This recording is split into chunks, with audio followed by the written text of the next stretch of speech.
YouTube, it's been a minute. I was posting on IG earlier. I thought this conversation was important enough to create a YouTube video and further the discussion on a different platform. It's about leadership as we await the turning of one governance, Joe Biden being the president-elect and Donald Trump being the president that is now exiting the office. I think it's an important conversation to have and discuss leadership and what is an effective leader, what are the qualities and the attributes of a leader. And, I ended the conversation on Instagram asking the question if we believe that America currently is going up or going down. So as far as all the categories, I guess, and I don't even have all the categories of what a booming, a booming country is, economically and by the health of the people, the soundness of the minds of the people, the productivity of the people, the general culture. Do people feel fulfilled, purposeful? Do people feel happy? Do people feel like their basic needs are being taken care of? Now, we could compare America to other countries and say that there are a lot of things here in the United States that the citizens do take for granted, which may be true, but I don't really believe in necessarily feeling proud when you compare yourself to the worst. So what we say that we stand for, who we say that we are as a nation, are we upholding those principles? And are we thriving? Are we going up? Or are we declining? Are we going down? And I think that that's an important question to ask when we explore the idea of if our leaders are effective. It's not a matter of just appointing somebody, just having somebody to say that they're the president or they're in some sort of governance. It's a matter of how effective they are. Personally, no dig at the Congressional Black Caucus, but it was something that I was really excited about attending when I first moved to DC years ago. I came to the DMV over 10 years ago, about 15 years ago. And I was really excited about CBC. I was like, the Congressional Black Caucus is going to be awesome. It's where all the Black leaders come together and have some very poignant discussions. I'm not going to say that the years that I've attended that I've learned nothing. I just don't know how much is actually getting done. And I kind of got tired of hearing the same rhetoric. And there were perks, when Lord Jamar was there at one point. I respect and admire him. And I was in close proximity to Maxine Waters. She did a panel discussion with Rhapsody. She's awesome. I had a chance to talk to Al Sharpton. He's extremely magnetic, very charismatic. Common attended last year. So, there are gems in the CBC weekend, but then it's kind of the same thing being discussed year after year, and it seems as if concrete solutions aren't put in place. Couple of things that disturb me, just to be completely candid, in my attendance of Congressional Black Caucus. I believe it was last year or the year before last. And Cory Booker had a panel discussion, and I'm not sure if it was Cory himself, but there were some people that had driven down from Newark, New Jersey, and they were really disturbed about the way that their city had turned, things that were going on in their city. And they had a less than popular opinion about it. You know what I'm saying? It wasn't like the typical, they weren't expressing themselves in like the typical fashion. But I didn't feel as if they were expressing themselves in a disrespectful manner. And they were basically kicked out. I'm not sure if it was Cory himself. It might have been one of the people on his team. But I didn't believe that the diversity of discussion was necessarily invited.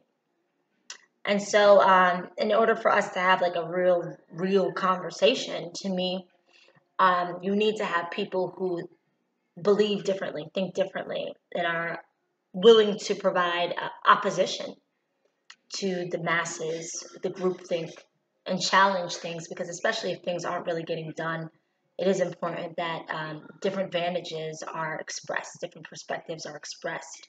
Because who knows, if the solution hasn't been found in the general population, then maybe it's somebody, one of the outliers, that might have the answer to the problem.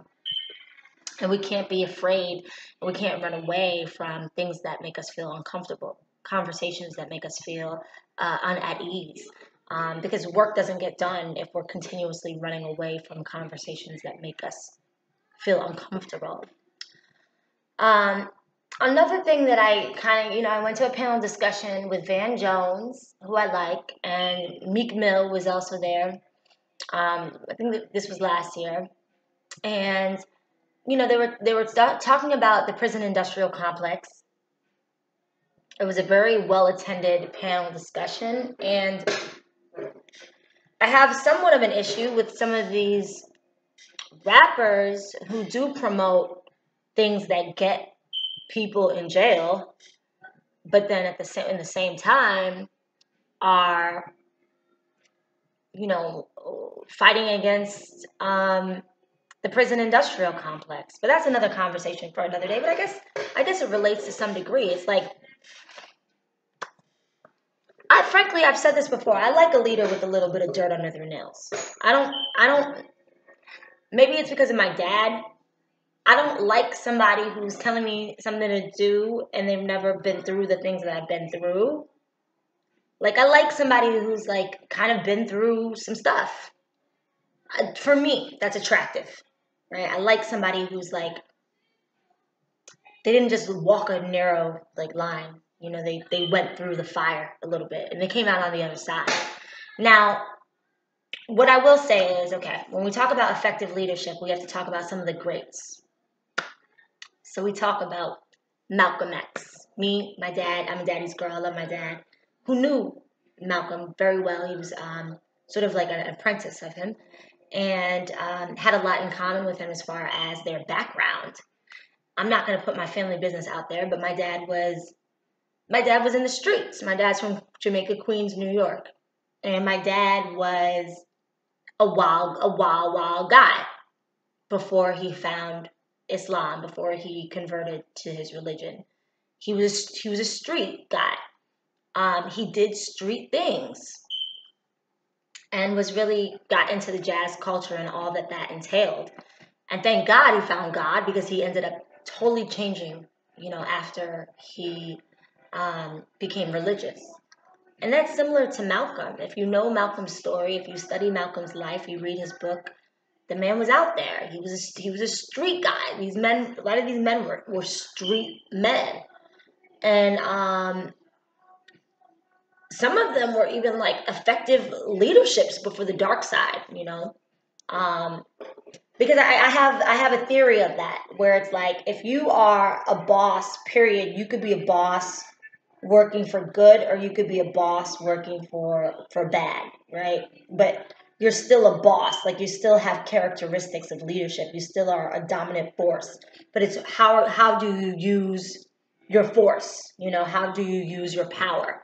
So typically, when people go righteous and they become very effective leaders for righteousness, if part of their past was they worked for the other side, they might have been real like tycoons, like drug tycoons, like really like effective leaders, but just not doing the right thing, which is what Malcolm was. Malcolm had a name in the streets. He was Red, Detroit Red, and he was a pimp, and he was a hustler. And from what I understand, he was a boss. He wasn't. He was doing his thing in the streets. And so, would he have been as an effective leader if he had not had that past? I say he would not have. I say that he would have not have been as able to relate to the people that he was leading out of the darkness, had he not gone through the darkness himself. And that's the same for my father. That's the same reason, like, you could literally tell my dad anything, and he's not going to judge you. He's seen it all, done it all, And to me, that makes a very effective leader. I don't like my leaders too clean cut. I just, yes, be clean cut in your leadership. Have put those ways behind you. But yeah, you have some scars, you have some dirt under your nails. You've done some things that you wouldn't do in the current moment. Yeah, to me that's a more effective leader. Um Now, my issue with some of these rappers is that they're still doing trap anthems, but simultaneously leading like being like the Pied Pipers, like leading like a lot of the masses astray by telling them to do things that they know will lead them to not to victory, telling them to do things that they know are gonna get them. How you gonna fight against the system and you're literally collecting bodies to fill the penitentiary? Like I just you can't play both sides. I'm cool with the fact, like, okay, yeah, I did these things in the past, but you can't still be doing that and still be fighting the system at the same damn time. Because the truth is, you're a part of the problem. Period. You are a part of the problem. If you are putting music out there that is putting people in jail, you are a part of the problem. So that is not an effective leader, in my opinion. Um, Now, when it comes to leadership and in the conversation of, okay, who is fit, right? We have a lot of leaders who were silver spoon babies. We have a lot of leaders who are blue bloods. We have a lot of leaders who never had to work a day in their lives, right? And just to keep it real, if I was a silver spoon baby, going through adversity is not like, I see it from my vantage point as a luxury, but it's not something that people do it because of circumstances. This is circumstantial. People don't sign up to be poor. People don't sign up to go through the fire. This is circumstantial. But here's the thing about it is you can't have an air of supremacy. You can't have an air of superiority. You can't think you're better than people when the only thing that you did was you happened to be born in the right circumstance. That's it. That didn't take much effort on your end. That didn't take cleverness or brain power. That didn't take like anything remarkable on your end to warrant this arrogance. You just happen to be born in the right circumstance. That's it. Like, and I really need people to grasp that, and I really need people to understand that. Now, one thing that is interesting also about leadership is a lot of these presidents you will trace back to various secret societies. They want to call you a conspiracy theorist, but there's most presidents are a part of some kind of fraternity. At the very minimum, let's just call it that, a fraternity. And they're part of these organizations. I live in DC. There's all of these. You go around and you look at the monuments. There's a lot of symbols. It's kind of cool, actually. Like, if you go like late at night, my ex used to do that. Go late at night and like go to some of like these very like very interesting statues and just like kind of look at them and analyze them. It's kind of scary, but there's a lot of ties. There's a lot of things hidden in plain sight, and these leaders don't just get there because they are remarkable. They get there because of their ties. So as far as climbing the social ladder, it very much does have to do with who you know. And that's always been the name of the game. Not what you know, but who you know. Always been the name of the game. And as much as I can sit back and say, like, that's not cool, because to me, I've always been an advocate of may the best man win, right? I've always been that way in every category. May the best man win. But we find that the best man doesn't always win. Often, the best doesn't always win. And that's applicable to everything. Music, sometimes it's just the person who had the right connections. We can make a star. You could have no talent. We can make a star. Leaders, the same thing. And so What does that do? Well, it's always been done that way. That's what people say. Well, it's always been done that way. And if you don't like it, tough shit. Too bad. Too bad for you. That's the way things go. That's the rules that we make. And I say in response to that, okay, cool. I get it. I didn't create the rules.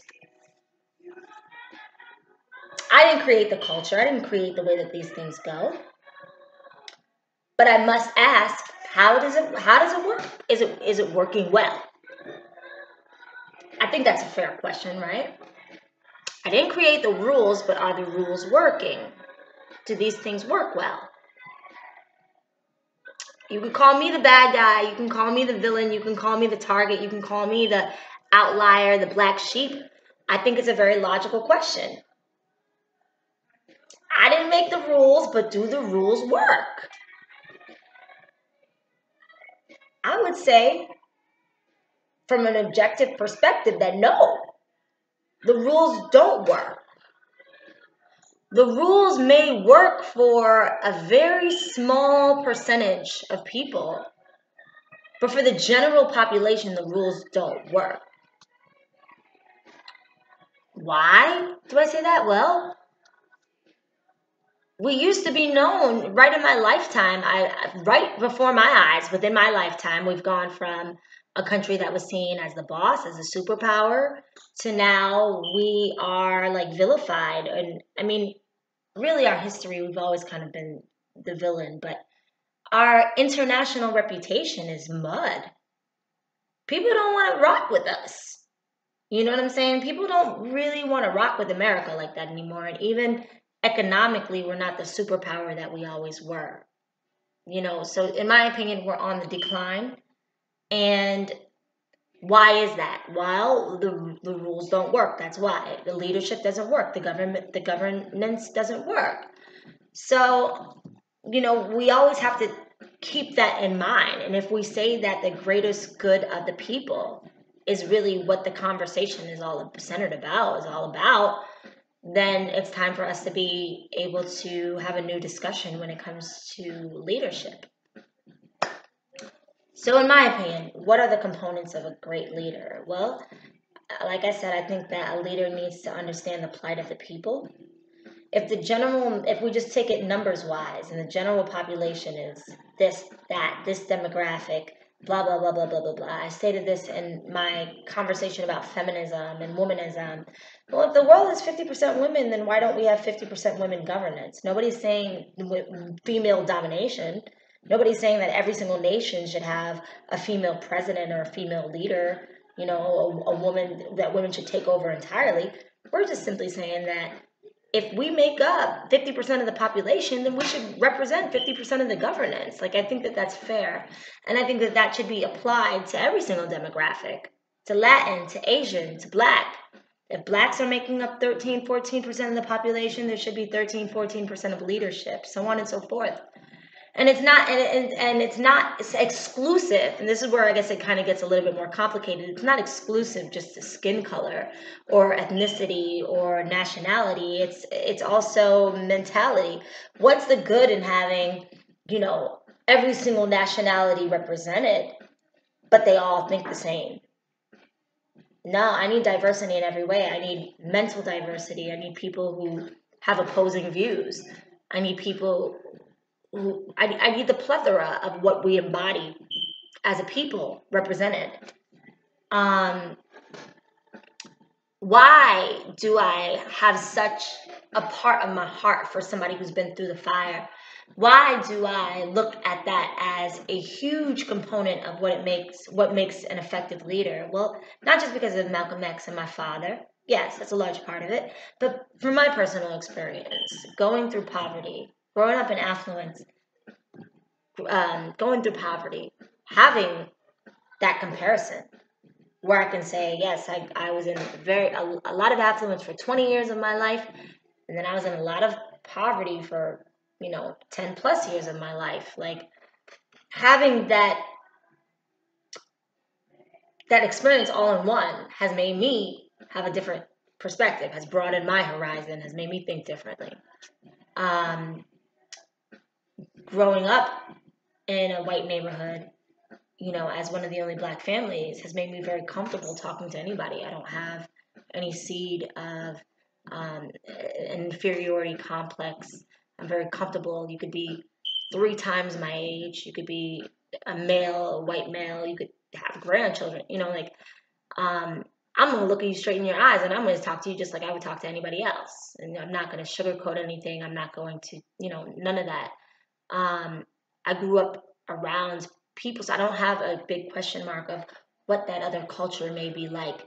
And that also kind of has diminished my ignorance because I don't come from it from a perspective of speculation.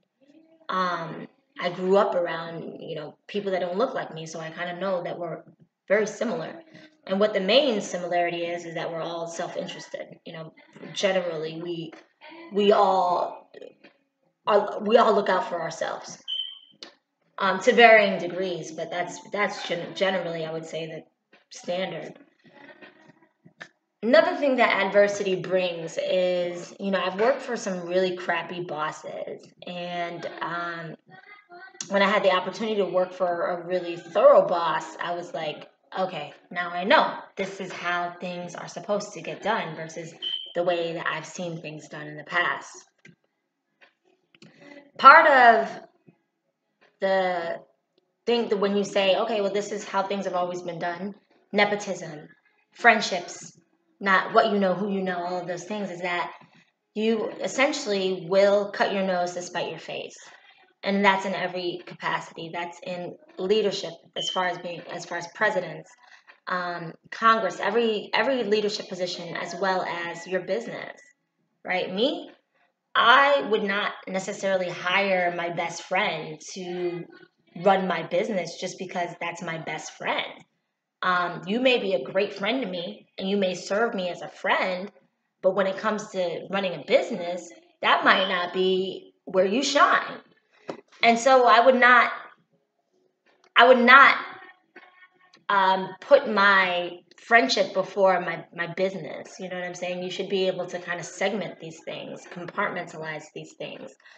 And I see it all too often where people put their friends or people part of their social group in leadership positions where they're not prepared to do it. The last job I had, it was a shit show, and the way that it was ran, it was a shit show. Um, she had her friends, working, and like it was a shit show. And why was that company losing money?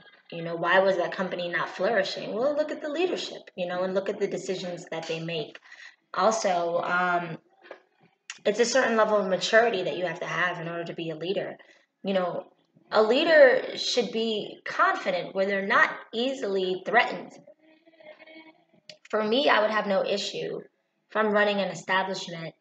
I'm not going to have an issue hiring a beautiful woman, to be an assistant manager or whatever it is that I'm doing. I have no issue. The bottom line is she most capable? Is she effective? Is she good at what she does? It doesn't matter her sex appeal. If anything, her sex appeal could very well be an asset to the establishment. She might be drawing more customers because she's sexy.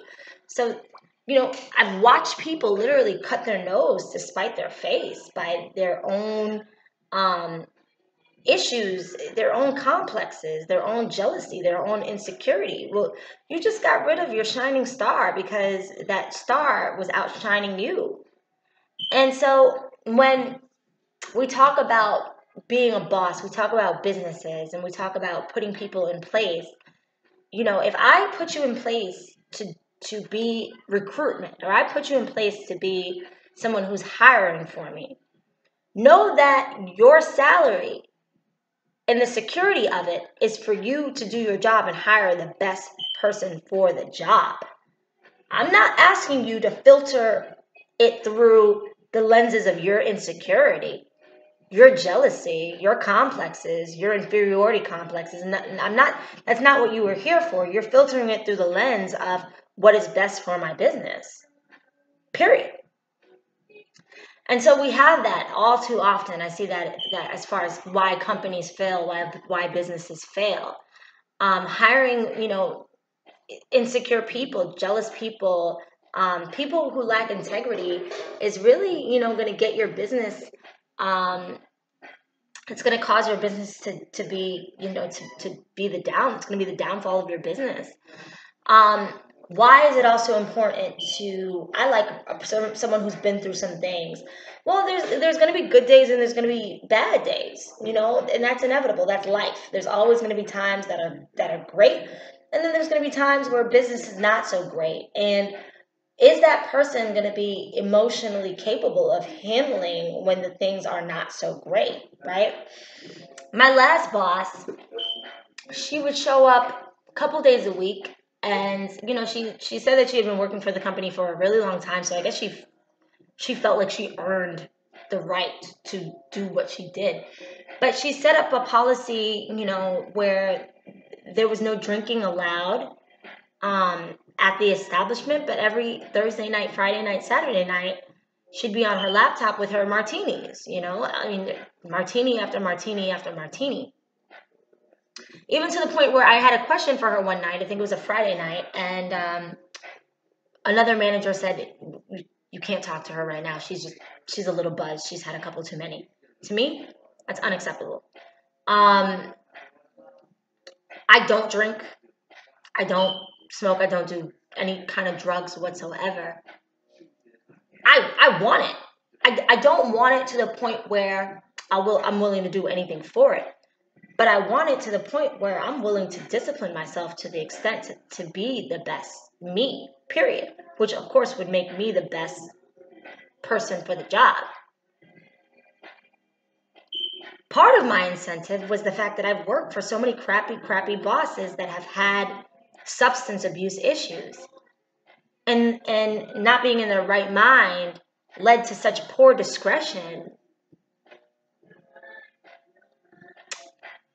Such poor discretion. I've had cokehead bosses. I've had literal cocaine addict bosses who are out of their minds, making poor decisions on the company's dime. And when I tell you not once, not twice, not three, several times, I've had bosses with substance abuse issues. There are people that the minute that they feel their nerves being rattled, the minute that they feel a sense of discomfort, they got to pop a pill just to calm themselves down.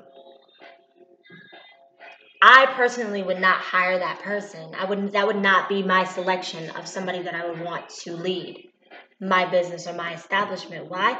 Because there's going to be bad days that are going to come. Bad days come. So now you got to have a cocktail. Now you got to snort a line. You got to pop a pill. The minute that something is not, making you comfortable, you got to do these things.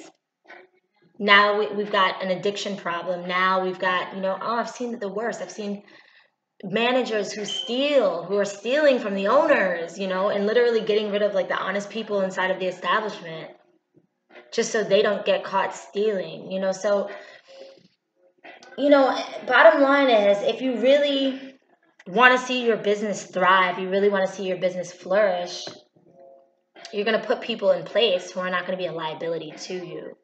And what makes somebody a liability? Well, an addiction problem, a substance abuse problem makes somebody a liability. A lack of integrity, someone who's going to lie to you. To me, you lied to me a couple times. You lied to me once. That's it. You have no credibility. I put you in place to do something very specific. You can't even give me your word. I don't want to hear any excuses about why you looked at me and lied to me to my face. That's insulting my intelligence. I don't want to hear any excuses as why you felt like that was an okay thing to do. You got to go. You're disqualified based off of your lack of integrity. And the thing is, yes, I expect a certain level of excellence. I do want you to be the best, but If I hire you to be a recruiter, if I hire you to find the best, you don't have to be threatened by the best, because the more of the best that you find is the more job security that you have. You're doing your job. I hired you to find the best. You're finding the best. You get a promotion, you know?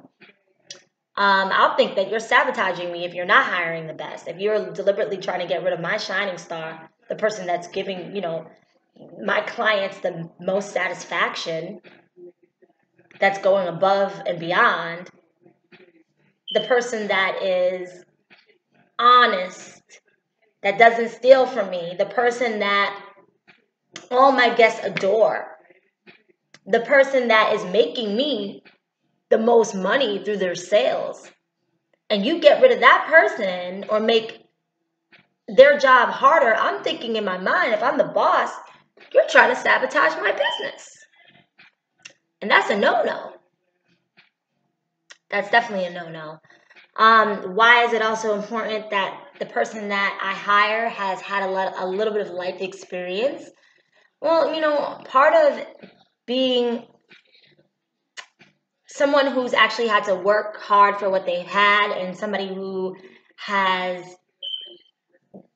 been in the world and been around people, is that your life experience will eliminate like your sexism and your racism and your elitism and all the isms and schisms. Now, if you've had this, very delicate life and people have coddled you along the way, and you've gotten your positions through nepotism or who you know or your social group, so on and so forth, then you've managed to finagle your way through life without actually meeting the people of the trenches, who are everyday people who you'll find are just like you, but they just weren't born with the right circumstance.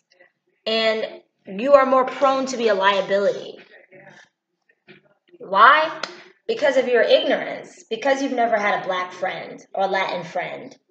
You don't know because you have these inherent views which will eventually surface themselves. You will likely make a decision, a mistake, that's going to be a liability to me. You're going to discriminate against a black person. You're going to discriminate against a woman. You're going to do something. You're going to act in some sort of a discriminatory manner. And that will, of course, be a lawsuit against me, a liability against me. Even if the lawsuit doesn't get won, spending money on lawyer fees and just the general liability of a reputation because of your discriminatory behavior. Now that ex-employee is out running their mouth about my establishment, saying that we have discriminatory practices and we don't operate fairly because I hired somebody who was prone to do that, that's a liability. So, to me, a lot of people may say, well, you know some things, some people, why didn't they help you out along the way? I think that in order for me to cultivate my mind, in order for me to be an independent thinker, in order for me to have extreme confidence, which I do, and my confidence is built on the right things, I had to walk alone. And one thing that I've noticed with, when I started the conversation about these social organizations and how a lot of presidents are affiliated with secret societies or some sort of fraternity or something, is the fact that when you have people in place, and it's great, we are social beings to some degree, but when you have people in place to do the thinking for you, you don't have to end up using your brain fully. So why was it taking so many people for Malcolm X, right? He had he was under 24-hour surveillance. And it was a lot of people just against this one man, this one mind. Why? Why would it take so many people collectively to go against one person? That means that one person has cultivated their brain, and these other people who rely on groupthink have not. And so collectively, they might hold some competition to that one mind, but independently, they can never go one-on-one because their brain is just a fraction of the person that's had to do it on their own, because they've always had people to think for them, to do for them. And when someone may call you arrogant or question why you're so confident, well, I think those things, when you navigate the world on your own, with your own head, and you think for yourself, and you are able to jump over hurdles and figure out obstacles with only what's in between your two ears, without other people telling you what to do, you do become very confident.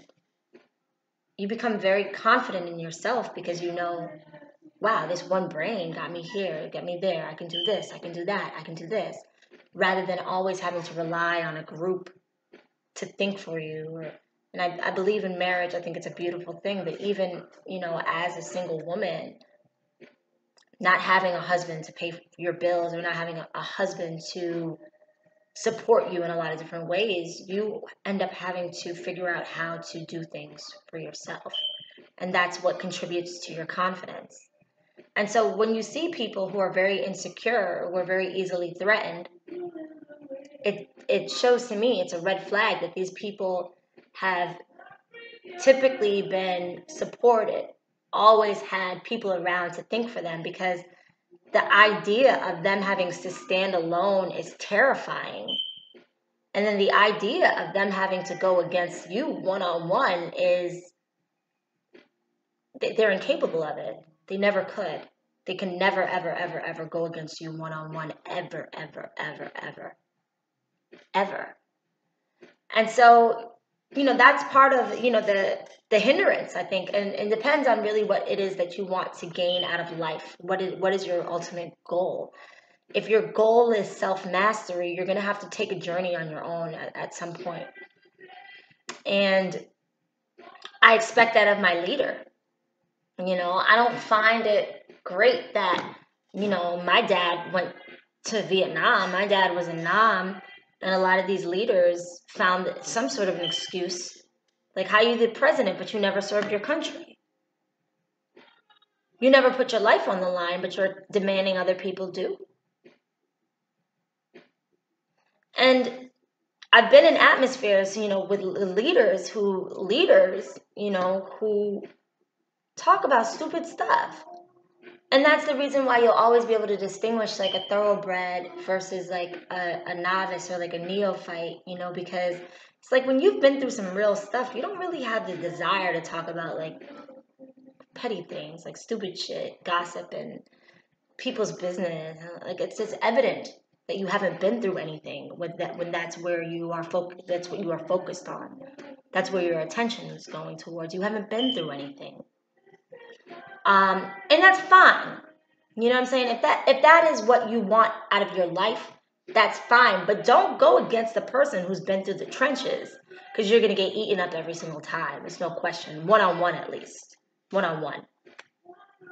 I think that pretty much sums it up. I might do a part 2 of this as far as leadership and what we should expect from our leaders. I think a lot of the issues leading up to the election was, you saw Ice Cube, you saw different people voice back and start cultivating this conversation about, guys, Black people have always been voting Democrat. Why is it that they just expect the Black vote with no